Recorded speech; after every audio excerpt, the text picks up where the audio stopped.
Selamat datang di cerita Dr. Darmo. Kali ini kita akan membahas sosiologi ekonomi sebagai basis untuk mengetahui bagaimana masyarakat itu berperilaku di dalam kerumitan sosial. Tepatnya kita akan menukik kepada pelajaran sosiologi ekonomi yang berkisah tentang perjuangan manusia di tengah keperihan sosial. Untuk memudahkannya, saya harapkan Anda berimajinasi di kepala Anda masing-masing. Coba Anda bayangkan, Anda sedang berada di tengah kota metropolitan, kota yang penuh dengan kenikmatan. Di balik tembok kenikmatan tersebut terpapar rumah-rumah kumuh, kemiskinan dan kesenjangan sosial yang sangat lebar. Jadi secara ringkas, alur cerita sosiologi ekonomi itu berkisah tentang perjuangan manusia dalam mencari kekayaan dan kemakmuran untuk memenuhi kebutuhan hidup. Dalam rangka apa? Tentu dalam rangka mempertahankan hidup dan keberadaannya. Agar tidak sesat di dalam pelajaran sosiologi ekonomi, maka kita memerlukan teori. Jadi, teori itu sebagai kompas untuk menunjukkan arah yang benar. Utara yang benar, selatan yang benar, barat yang benar, dan timur yang benar. Walaupun di utara itu ada selatan, di selatan ada timur, dan di timur juga ada barat. Untuk apa semua ini? Agar permasalahan sosiologi ekonomi terpecahkan secara ilmiah.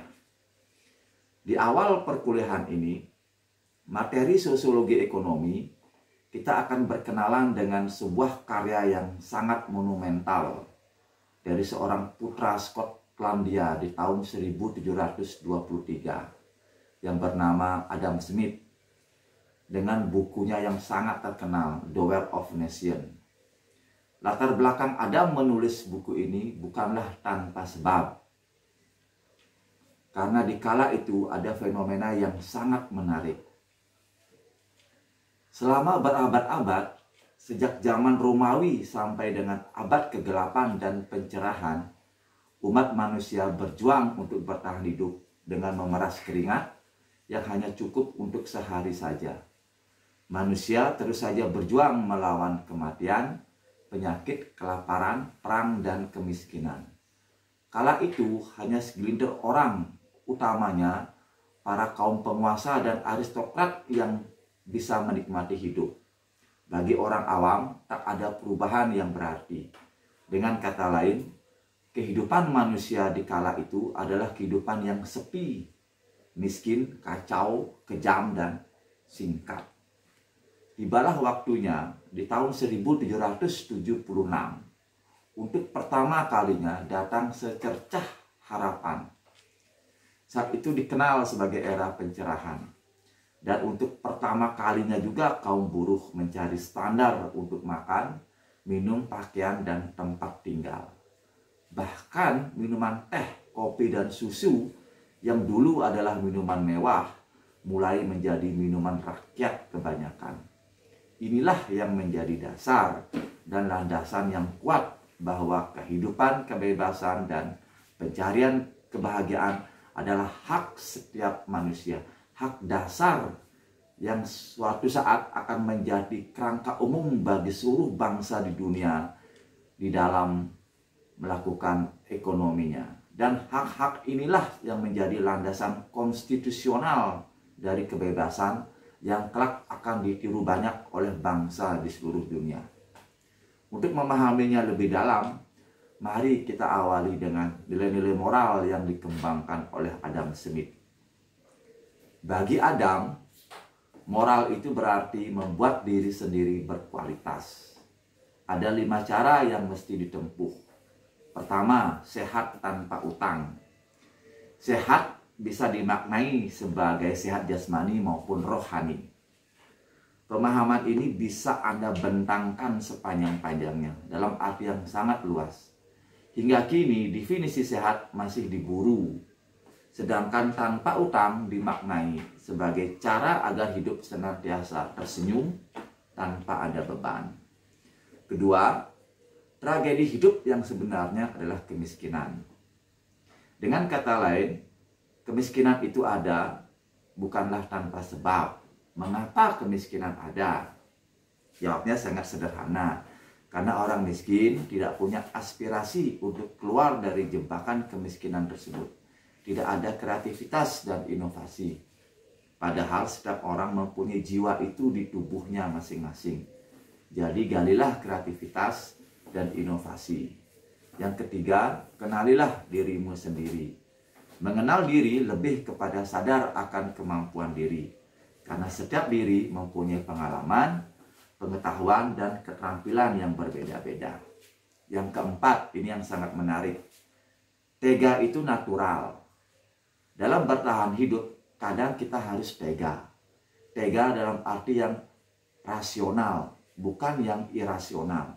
Contoh, kasihan pada orang yang salah bisa diartikan kejam kepada orang yang tidak salah. Jadi, tega adalah sifat alami dari manusia itu sendiri.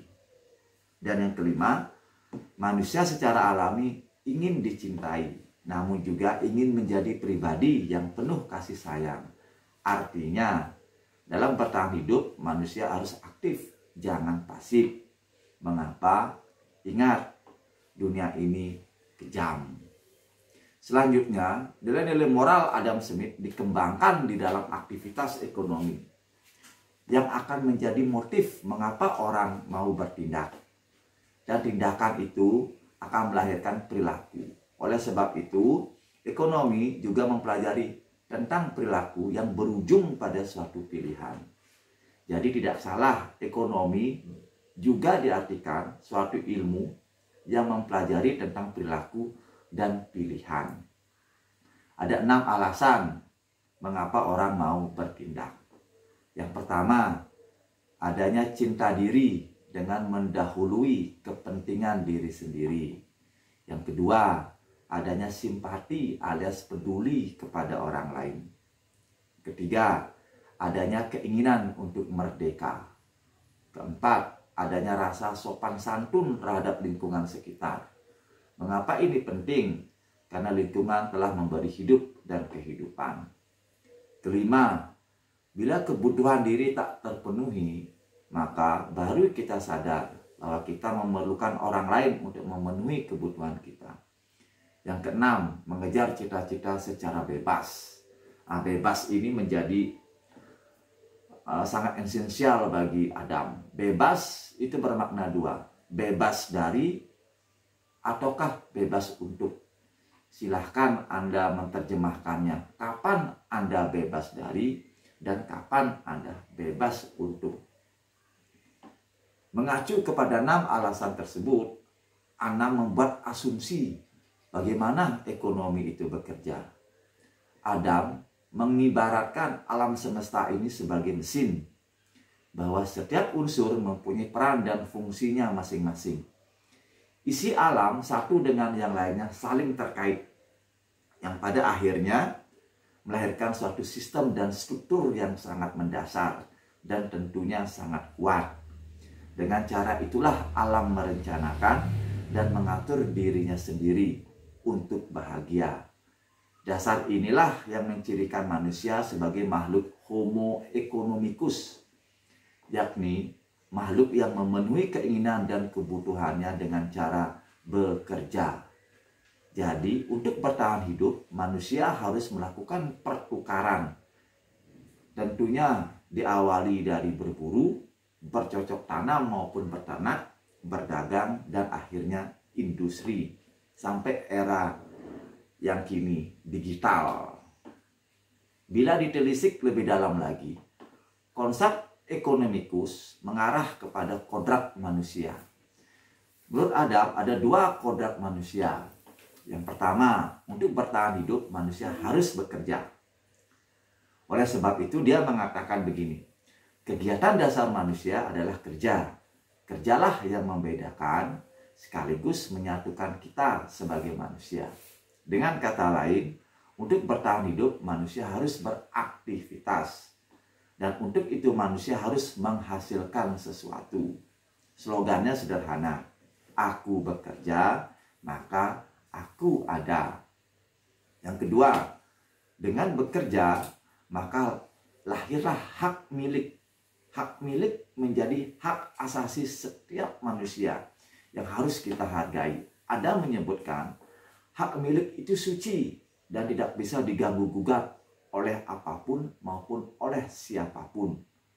Contoh hak milik, tenaga kerja bagi buruh dan modal bagi orang kaya. Bekerjalah dan Anda berhak untuk memilikinya. Selanjutnya, pemahaman kerja sebagai kegiatan dasar manusia dikembangkan dalam berekonomi. Pertanyaan mendasarnya adalah, apa yang mendamaikan kerja? Dan jawabnya, pembagian kerja. Dengan cara itulah produktivitas dapat ditingkatkan. Adam mencontohkannya dengan produksi jarum. Ada negara A dan ada negara B.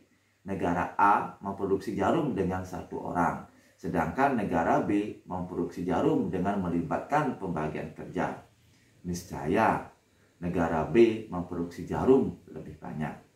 Dengan kata lain, pembagian kerja melahirkan spesialisasi, division of labor dalam bukunya Adam, bahwa setiap orang mempunyai keahlian di bidangnya masing-masing.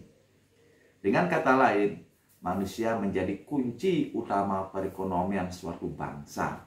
Tentu selain manusia ada kapital. Makin besar kapital yang dimiliki, makin sejahtera bangsa tersebut. Teori ini selanjutnya melahirkan nilai di dalam setiap produksi yang dihasilkan. Menurut Adam, nilai itu ada 2. Nilai real dan nilai nominal. Nilai real adalah nilai yang sesuai dengan kerja dan modalnya. Makin banyak kerja dan modal, maka nilainya makin mahal. Sedangkan nilai nominal adalah nilai yang berhubungan dengan penawaran dan permintaan. Contoh sederhananya, harga akan selalu berubah sesuai dengan besarnya tingkat penawaran dan permintaan.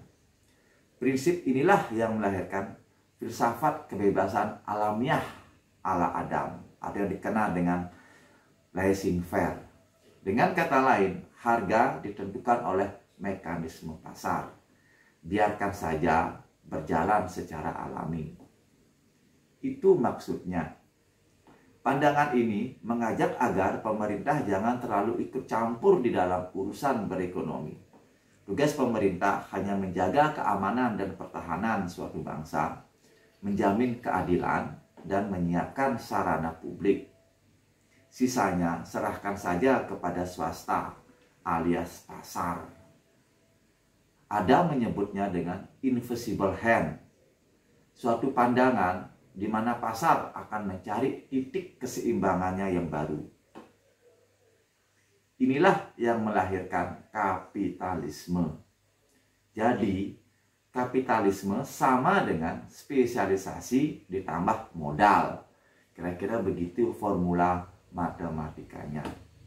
Kapitalisme mempunyai 5 ciri utama. Yang pertama, menghargai kepemilikan sendiri.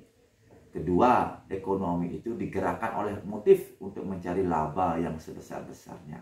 Yang ketiga, tentu sarananya melalui mekanisme pasar. Yang keempat, cirinya persaingan bebas yang melahirkan keunggulan bersaing. Dan yang kelima adalah kebebasan di dalam berusaha. Jadi setiap orang berhak untuk berusaha. Kelimanya adalah proses untuk bertumbuhnya suatu bangsa dalam konteks ekonomi. Jadi proses pertumbuhan ekonomi suatu bangsa melibatkan pembagian kerja yang berpengaruh terhadap tingkat produktivitas sehingga output meningkat. Yang pada akhirnya konsumsi juga meningkat. Tentu semua itu melalui akumulasi modal. Begitulah kira-kira ekonomi ala Adam Smith bekerja. Semoga dapat dipahami dengan baik dan lebih detail. Kesimpulannya sangat sederhana. Kekayaan suatu bangsa ada pada manusianya, bukan pada sumber daya alamnya. Itulah materi kali ini. Semoga Anda dapat mengerti, dan sampai jumpa di cerita Dr. Darmo lainnya. Terima kasih.